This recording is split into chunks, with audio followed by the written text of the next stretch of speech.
speaker to you. He's a former professional tennis player. Ladies and gentlemen, Andre Agassi. All right, I'm only kidding. But he really is, in fact, a former professional tennis player and a Harvard MBA. But the real reason he's here is that he's the Vice President of Global Marketing Solutions at Facebook. He's responsible for the primary source of revenue at Facebook. Before this, he held senior positions at Google and DoubleClick. Today, Grady will share his insights from the front lines of social media. And maybe, if you're lucky, he'll give a tip or two about how to do a great backhand. Let's give a warm welcome to Grady Burnett.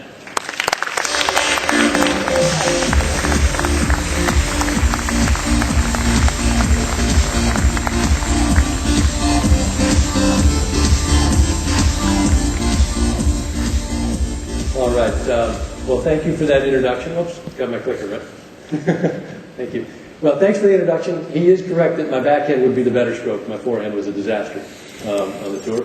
But it's an honor to be with you guys here today. Very excited to be speaking on behalf of Facebook and joining this incredible event. It's also amazing to be in this venue. I lived in Boston a few years ago, and this wasn't even here. So to see this whole area developed is pretty amazing as well. Today, we're really going to talk about essential connections, as it says here, and really going to spend a little time diving into data, a new product release, and also some customer examples about how people are using Facebook today to engage with customers, to find new customers, and to grow their business. So really, that's going to be the theme of today, and we'll frame that around essential connections. And I think when we really boil it down, if we at Facebook really think about building essential connections and that the businesses are going to be far more successful in a connected world. So how do you participate in that connected world and in those organic conversations that are happening fluidly, continuously, offline, as well as now online with our real friends? So that's really going to be the key to that today.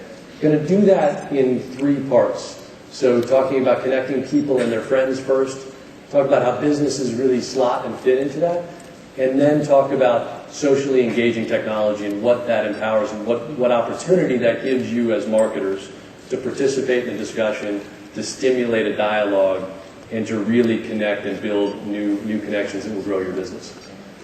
If I think about that at the highest level, when I think about Facebook, I think about it really being this human connection that connects a business to a consumer in a way that hasn't happened in a while. So if you think about what's happened in this rapidly digitized world, we've gotten in a lot of places where people feel, there's a lot of information, they're feeling they don't feel a connection, and it's been largely an anonymous place.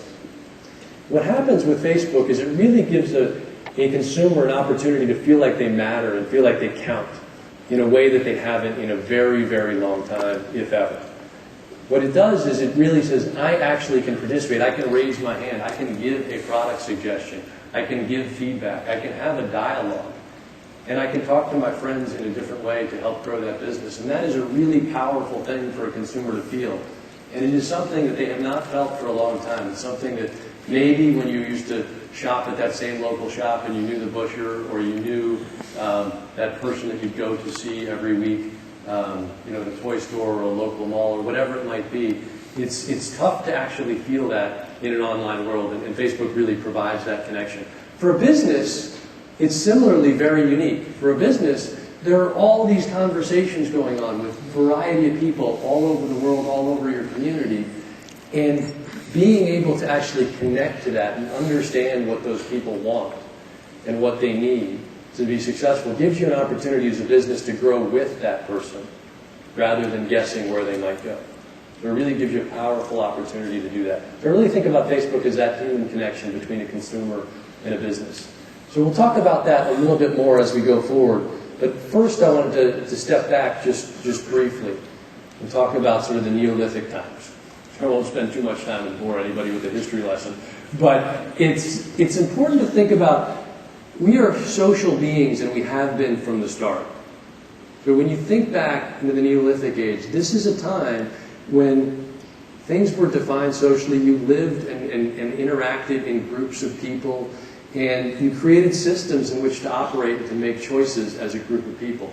And that's something that has lived on. It's something that's there. It's something that in the first incarnation of the web didn't exist. It didn't come with us. That ability to be social, that ability to interact, that ability to bring our friends with us as they have been in every other step of our life was not possible. It is now possible in that. Our social communities and friends look different nowadays. And here's a picture of me with some of my friends and colleagues recently at a dinner. So this is a very typical experience, right? It's something where we could each point to a dinner, a moment in time, an interaction that we had with somebody, with real friends, real coworkers, and real people. And those are very transformative experiences. They're where we get recommendations on products, we get new ideas, we bounce our ideas off of people, we get opinions. We do that actively and thoughtfully with a community of people around us each and every day. And that's really what Facebook's enabling to happen online. So we take that group, we lean on that group, and now we're doing that everywhere we are, not just in the offline world. So you think about the web, and so when I was starting my career, when I was finishing college, we weren't really using the internet. And when we started to, it was a completely anonymous place, right? So here's like some handle I had, Tennis Mitch, like so I played tennis at the University of Michigan, and that was like all anybody knew about my identity, right? It was fake names, basically, fake information and fairly shallow conversations that were happening. It was not something that was real connected to me and my full self. So fairly similar. This is something that's happened for a while. And you think about that, and and the web really started to come along. And it was amazing. It was an amazing information source. You could browse and find different things. In the 2000s, you could start to search and really dive into information. But again, we're very anonymous at this point. Like, thought of actually putting your name out there was completely orthogonal, right? You would not put your name online. You would not actually engage in that way. And then all of a sudden, we're coming into this decade, and there's an opportunity for people to really bring their true identity and bring themselves and discover information through friends. Right? So it's something that we did offline as well. So being able to connect and discover information through your friends, shifting from a dimension of what to a dimension of who. Wisdom of crowds to a wisdom of friends. And so making our choices in that way.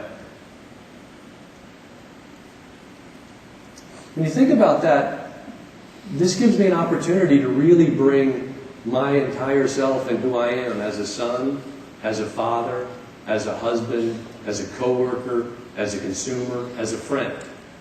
Allows me to bring that entirely, that whole experience in myself to everything I do and bring that to the people I choose to connect with online.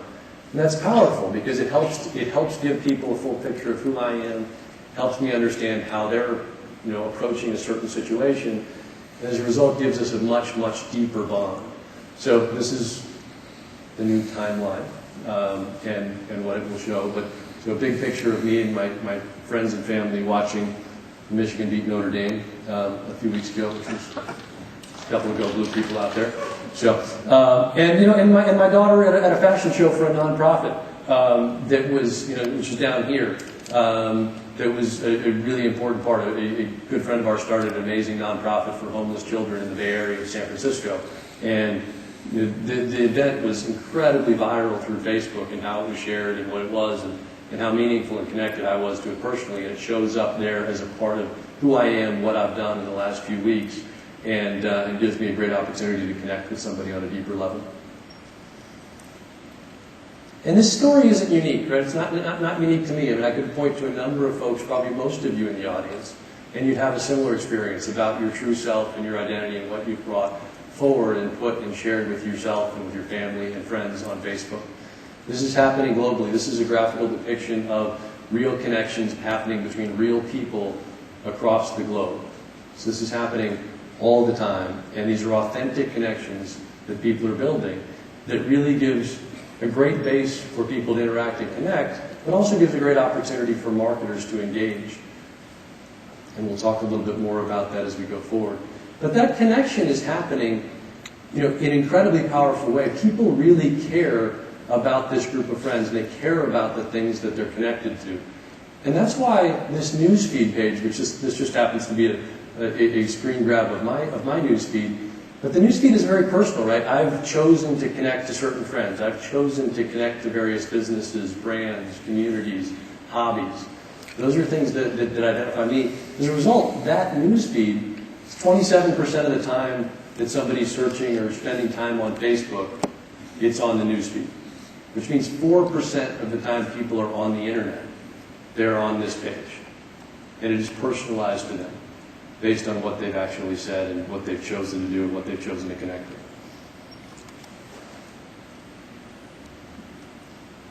So I'll just run through a couple of quick stats, but there's 800 million people that are using Facebook. So this is something that is happening globally. More than 70% of those are outside the United States. I know there's a global audience here, so it's a big, big part of what we're doing is globally.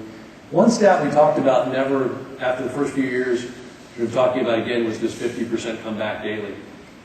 More than 50% of the people come back daily. We just thought that the early adopters were going to be the people that would do that, and it would drop off. We found that that is strengthened. There is a connection that people are coming back to really understand and connect with those friends and the people and things that they care about. And the average is about 130 friends that those people are connected to, and that's going to be important as we talk about the marketing opportunities, so I just wanted to frame that here. Offline research shows that we have about 150 friends offline, so it's fairly similar in what you'll see there. About 15 million friend connections are happening on a daily basis, and about 30 plus million pieces of content are shared each month. So these are people that are embedded and in care and are living their lives both online and offline, and they're sharing with their friends at every step of the way.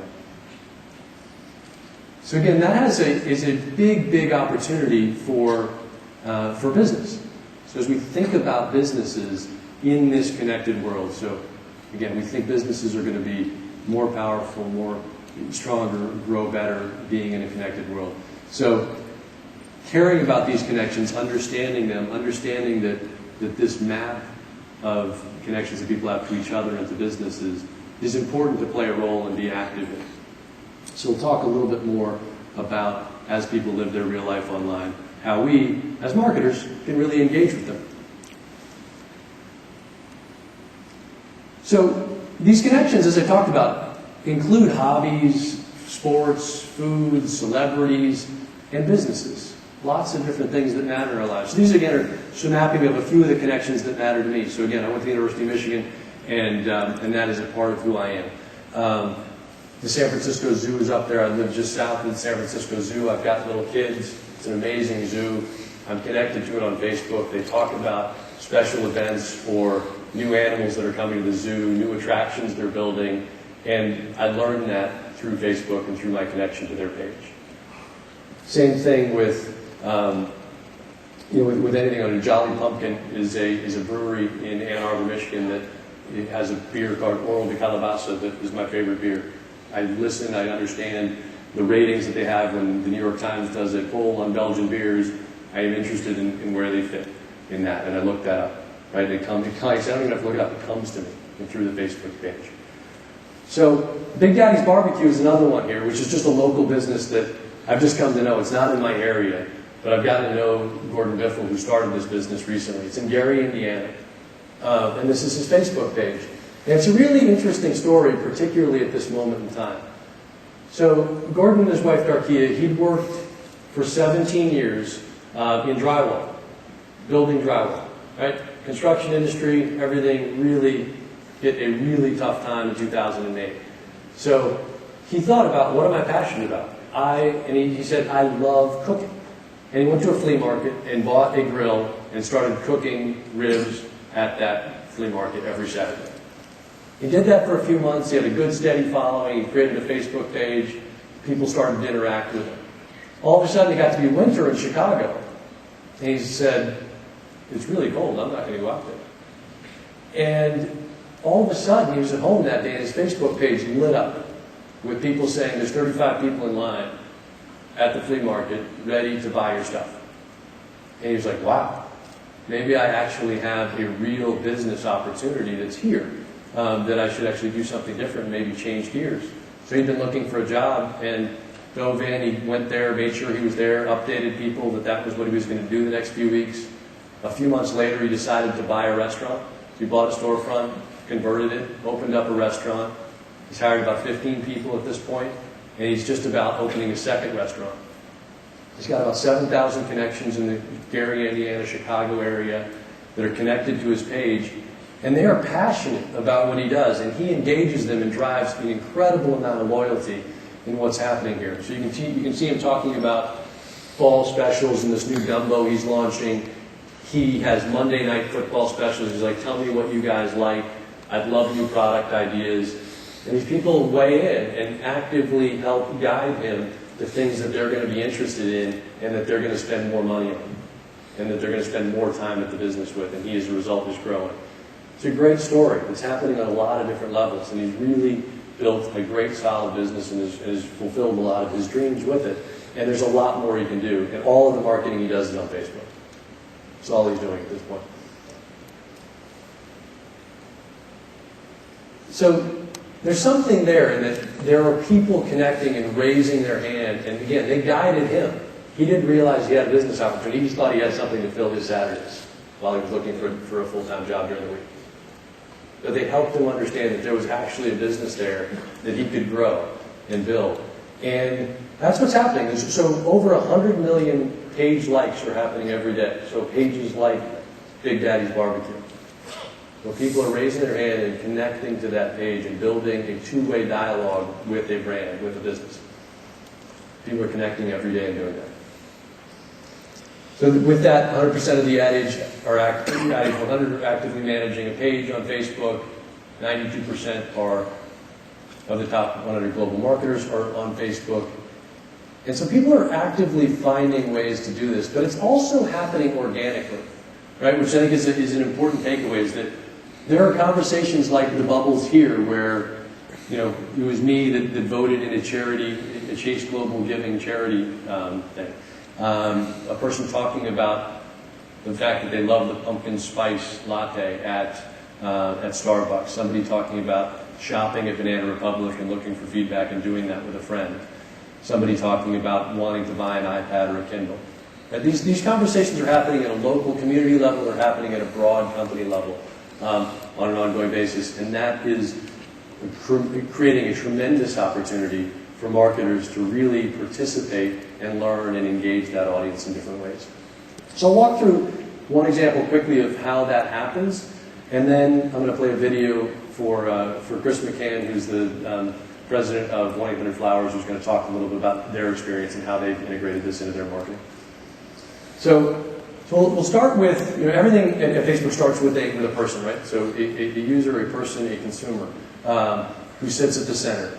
And what happens is that person has a bunch of friends. So they have friends that they're connected to, that they spend time with, that they interact with online and offline and share information with. And they have businesses, so same thing. Think of Big Daddy's Barbecue or Starbucks or a whole bunch of different types of businesses. So they're connected to that business, and that business's goal in a lot of ways is to get that consumer. How do you inspire that person to talk? How do you inspire that person to comment on your page or comment about an experience they've had? And when they do that, that comment is shared with all of their friends. So again, everybody on average has 130 friends. So it really has an opportunity that activates a broad group of people that are connected to that and rely on that friend of theirs for a lot of the decisions they make in their lives. And what that does is creates an opportunity for that business to find a new customer. That person is engaged as, oh wow, that's an interesting store. I didn't realize that was in this area, or I didn't realize they offered that. So I've done this a couple times with a local toy store. We got little kids, Cheeky Monkey Toys in Menlo Park, California. And you know, I posted something and did that to a few friends, and you know, sure enough, my friends said, I was looking for a toy store the other day, and because they wanted to buy a present for their niece, and found that, connected to the page, learned about it. I find out about authors who are coming in there that my kids might listen to, or like reading their stories, musicians that come in there and play things. Ends up creating this amazing ability for a new customer to connect to that business, and really an opportunity for them to become a part of their business and a part of the growth strategy for that business going forward, right? Because you've created this dialogue, and once that connection is there and they realize that there's an opportunity for them to feel connected and for them to participate in that business, they have an opportunity to really have an ongoing dialogue. And this is where it's not just a dialogue that's one way. Right? This is, I think, traditionally what happens, if you think about a lot of the marketing, is you as a marketer, you as a business owner, talking to your customers. Right? On Facebook, we think of advertising as the opportunity for you to engage and create a relevant and authentic connection with somebody and then inspire them to talk on your behalf. Because as a marketer, as word of mouth being sort of something that's been critical and sort of the underpinnings and roots of a lot of the marketing industry, that friend endorsement is unbelievably powerful. If you can inspire that person to actually make that recommendation for you, you can drive a tremendous amount of business growth.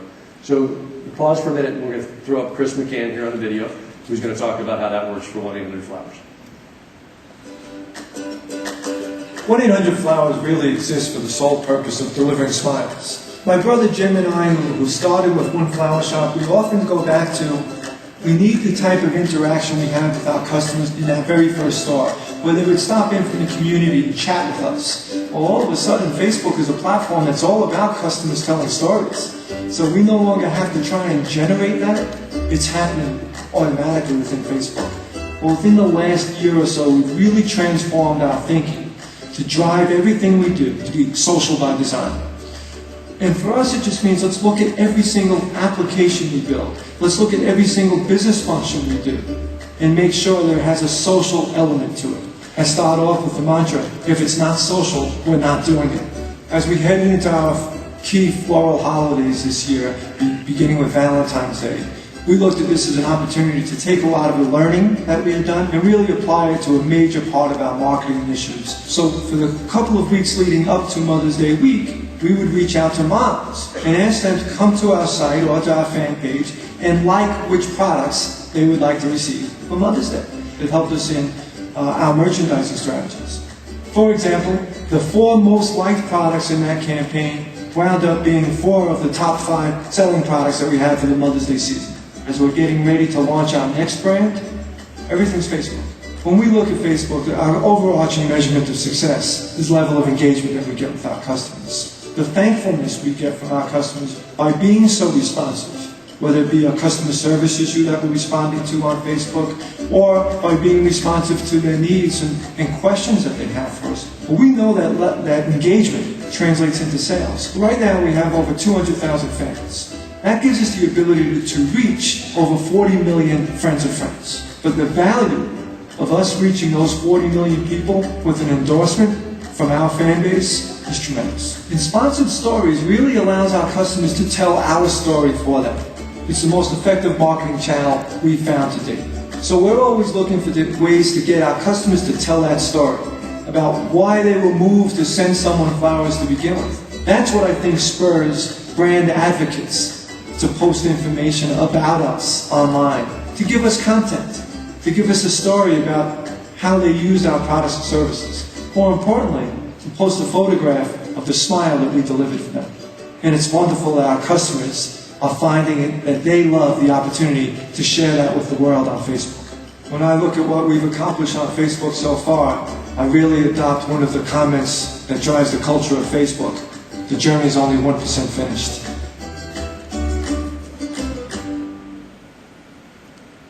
So Chris, I was at a conference probably 6 months ago that wasn't a Facebook conference where Chris was talking, and he was talking primarily about how to use Facebook. And it's just an incredible story. Our teams had talked to him and done a little bit of work from the sales side to try to grow and help them and understand their needs. But I thought he really captured it incredibly well and sort of how they thought about it, really driving. The goal in a lot of their marketing is to figure out how do they actually engage that community. How do they engage them and inspire them to make a comment and speak on their behalf? And he's oriented a lot of his business towards that. It's really driven tremendous success. Their numbers around the holidays, where the core holidays he talked about this year were incredibly strong in terms of the Valentine's Day growth. Looked at same, like year over year, looked at month over month, and everything that they looked at from those two holidays, Mother's Day and Valentine's Day, really transform what they're doing and transform their approach to the rest of the year, based on trying to figure out how do they actually inspire that community to really activate them. So we'll talk a little bit about social technology and how that actually is, so using this socially engaging technology in order to create that engagement. And I think really what you're trying to do is giving people an invitation to participate in your business, allowing them to bring their friends to the experiences they have, and really empowering them to spread the word on your behalf. And that's at the root what we're trying to do, and that's what businesses on this slide show, as well as what Chris just talked about a little bit there. And it's important to remember this isn't happening just on the web, and it's not just happening on Facebook either. Now, this is happening on mobile devices, it's happening on applications, it's happening on a regular computer, it's happening while we're driving. Right? It's happening all different places right now. And Facebook isn't just about what's happening on Facebook.com in your news feed. It's really what's happening throughout the community. So there are 7 million applications and website integrations. So 1-800-Flowers, as you showed there, had all their products, and you could like various products to sort of get a sense of what people liked more. And then they could change their merchandising strategy and their marketing strategy to accommodate that. Those types of integrations where you have a like button or where you have a full-blown registration for your site using Facebook credentials are happening. That's what the 7 million represents there. And 350 million people using this on their mobile devices. So the goal is to see how can you actually create an opportunity, how can you actually engage that community, and how can you do it wherever they are. Right? So because it's not just somebody sitting at a computer desk, sitting with their laptop or sitting at a terminal. It is somebody that's walking through an airport on their phone, and a whole bunch of other variations of that. So thinking through how does that actually work.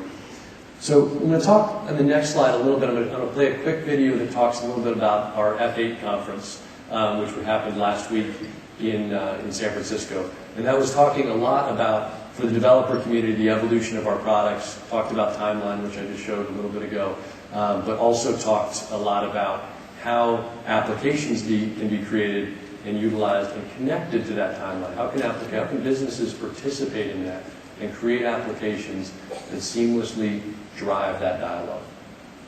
So I will go to that video now.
I'd like people to think about, does their logo fit on that slide? Is there a way you can create an app that engages that, allows people to bring their friends together to make a deeper connection with the business you're building?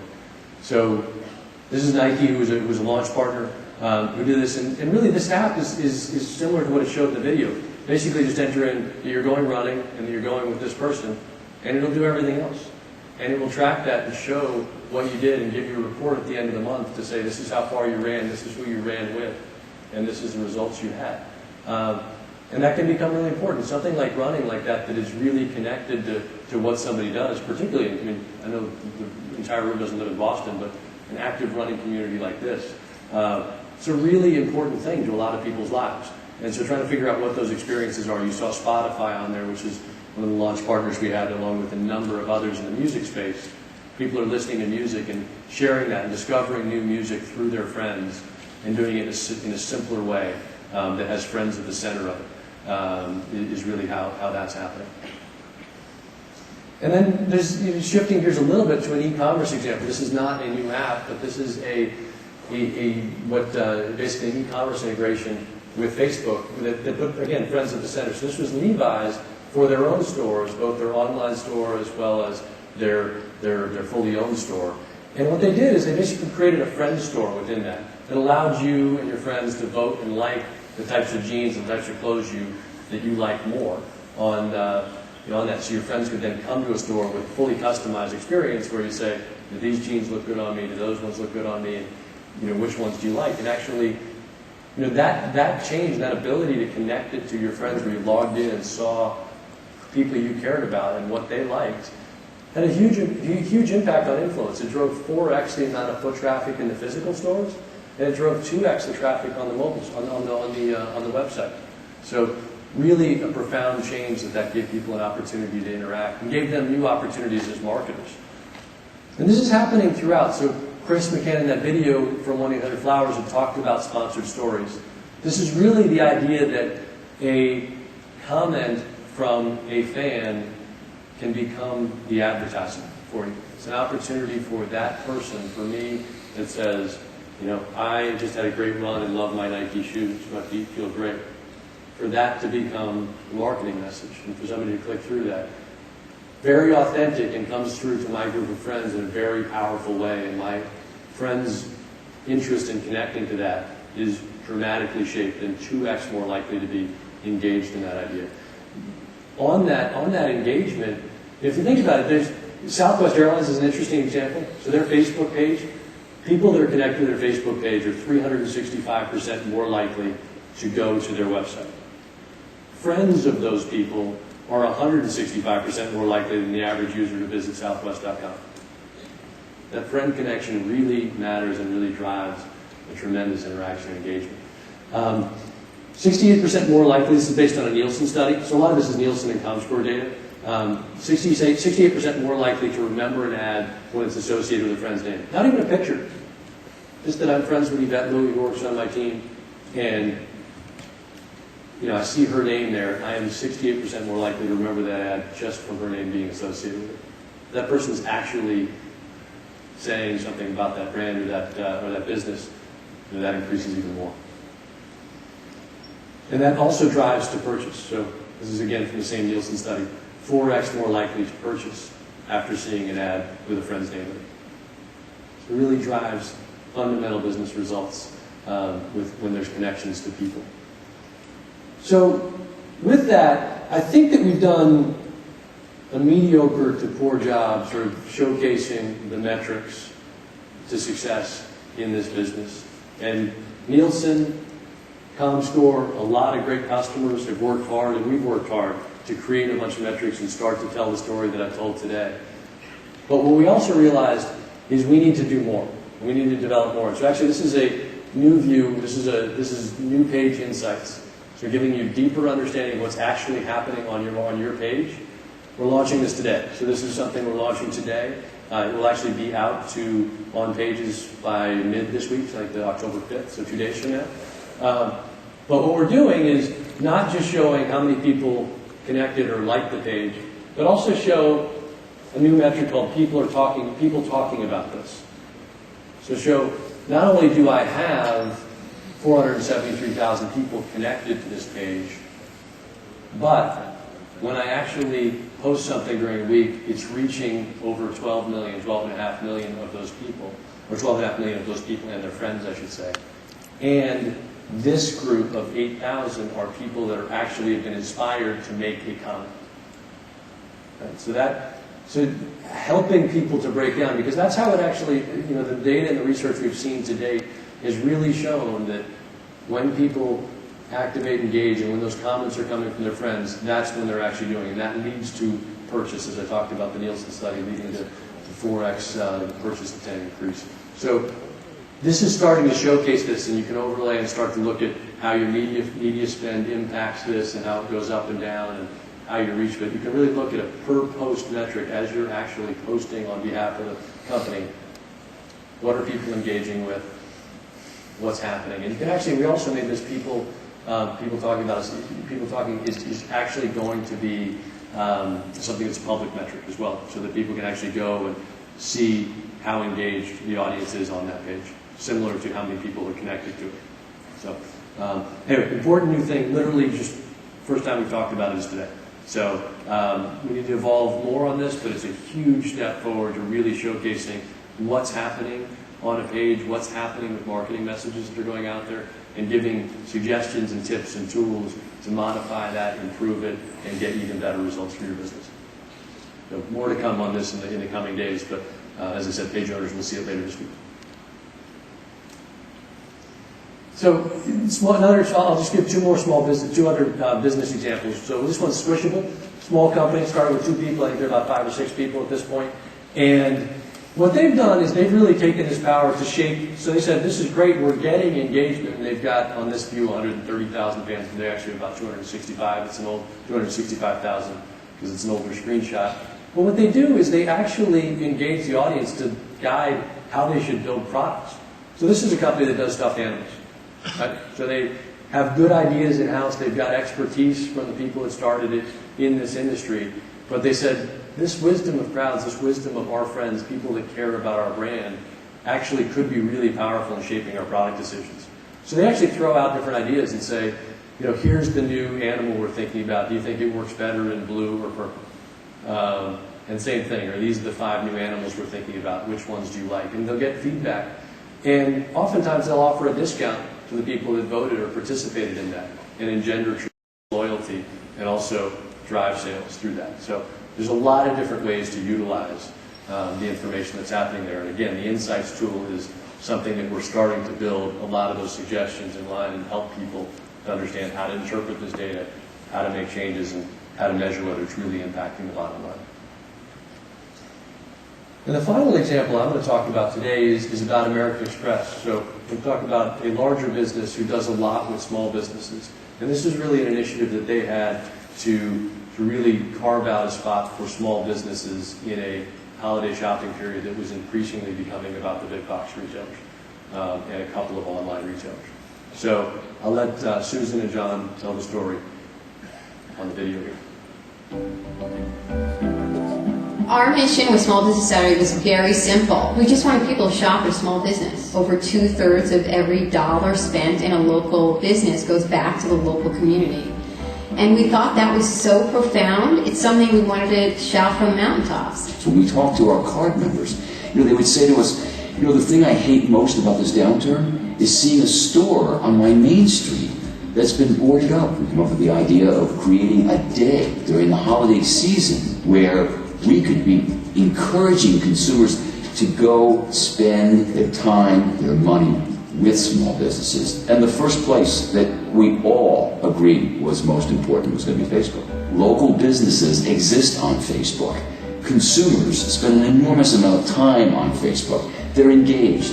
The Facebook community really came together and said, I believe in supporting local businesses. They shared stories about businesses that they loved, your favorite pizza place, your favorite bike shop.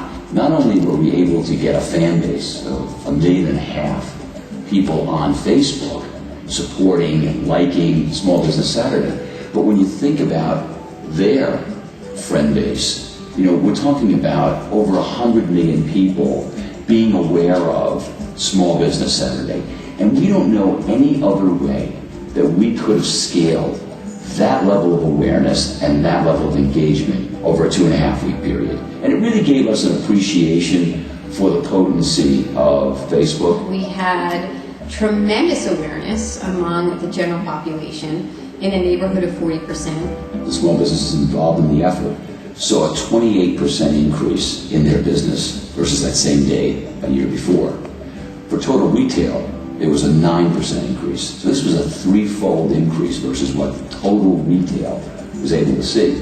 That certainly made an impact. Facebook is a young company. Here you have a company that's only existed for a few years, and you've got another company called American Express that's been around for 161 years. And yet the ability of these two companies to partner together was pretty amazing to be part of. And that's the kind of partnership that you want when you're developing something as grand as trying to inspire a nation. Facebook continues to be the heart of our community. It is not a optional piece of the equation. It is an essential piece of the equation. The possibilities that we can imagine at this point are infinite. I got a number of phone calls at home about Small Business Saturday from people that I knew that are small business owners and saying, thank you.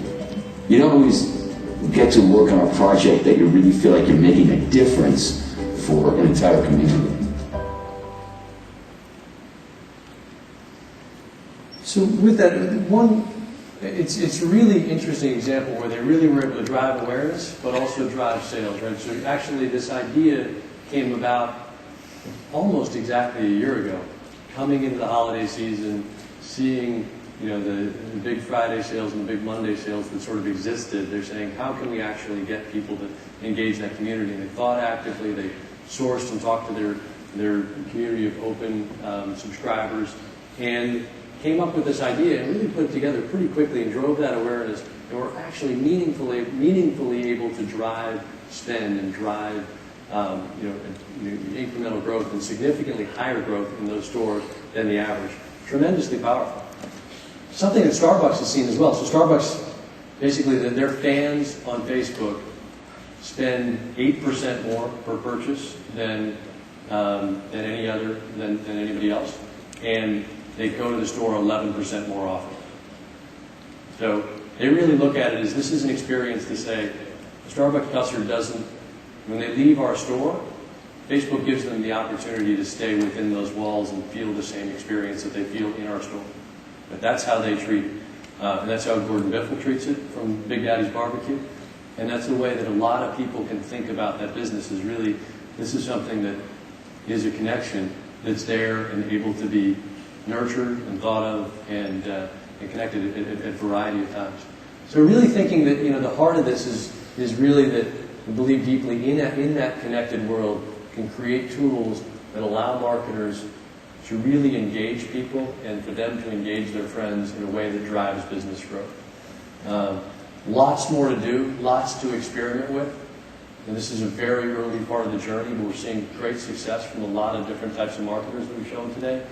But it starts with people actually jumping in and experimenting and thinking about it and pressing on the technology and giving us feedback on what we can do to improve as well. And it's something we really want to hear. So with that, I'll close with a couple of suggestions sort of on how to think about it for your businesses. There's a wide range of businesses represented in this room. And you're trying to boil it down. There's a very personal, and there's something we really need to think about how it's actually going to work for us. I think there's three things I'd say to start. You think about people first and content second. Who are the people? Who do we care about? What are the demographics? What are the interests of the people we care about? And how do we get them to engage? So ask why and how people will share it.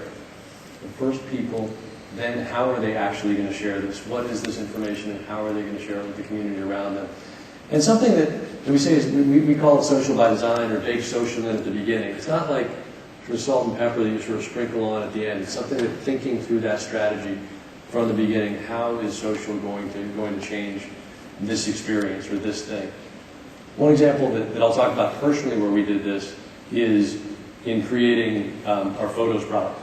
So our Photos product, 4 years ago, 4.5 years ago when we started it, was not, basically we thought we would have been crazy to start a photo business. Right? There were probably a couple dozen photo sharing sites out there, all of whom had way more features than us. And it just didn't make sense. It didn't look like there was anything to do. The only feature we launched in what was largely a bad product was the ability for people to tag each other. So for people to actually connect those experiences and those pictures and those moments that were critical to people and actually attach a name to that. And just simply that idea. There were other ones that had much better features, and still there are others that do. But it's something that really is important. So thinking about people first. So the people idea, again, people were in these photos and they wanted to be connected, they wanted to be shared. So how are they going to share it? They're going to share these pictures with their friends, in smaller groups of people, in larger groups of people, with people they cared about. And it's something that we hadn't thought about that at the beginning. I'm not sure we were sort of oriented towards it at the end, because it really became the critical feature for how we built that product. These are the sort of 3 suggestions that I'd offer, and we certainly are happy to talk about more after we've got a few people from our team here. But more than anything, just wanted to say thank you to the DMAs. It's an amazing organization. It's an incredible event. I got to walk the floor a little bit today, and our team was here, and just amazing engagement throughout the floor and an incredible venue. So I wanted to thank Larry and his team very much for allowing us to participate, and we look forward to doing more in the future. Thank you very much.